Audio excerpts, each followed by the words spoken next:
YouTube, eu tô trazendo mais um vídeo aqui a vocês de Minecraft. Hoje eu vou ensinar a fazer um avião que voa mesmo no Minecraft 15.0. É a nova versão que lançaram. Primeiro você vai ter que fazer um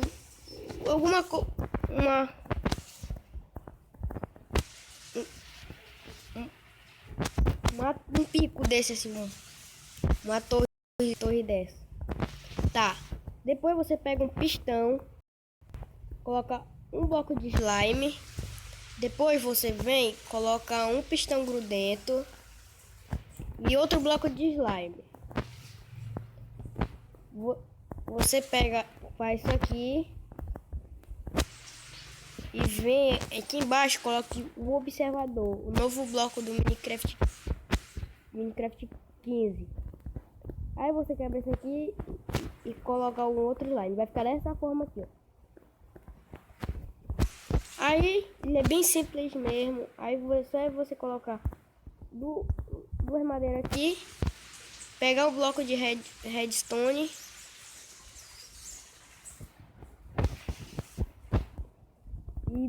e tem que ir no shift porque a pressão é grande. Aí, ó. Aí vai embora voando. Olha lá, ó. Lá era o casulo onde estava preso. Aí a gente já saiu do lugar, ó.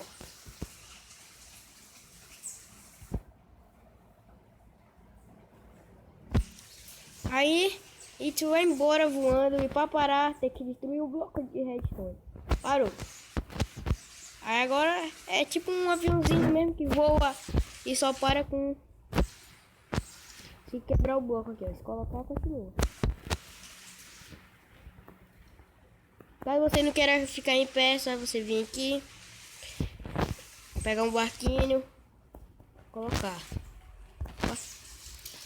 Para isso aí do barco e embarcar. Mas logo que o barco vai cair. Tá. Como eu caí agora. Tem que ficar no shift para não cair, ó. O barquinho vai embora. Mas se eu colocar um bloco bem aqui, continua.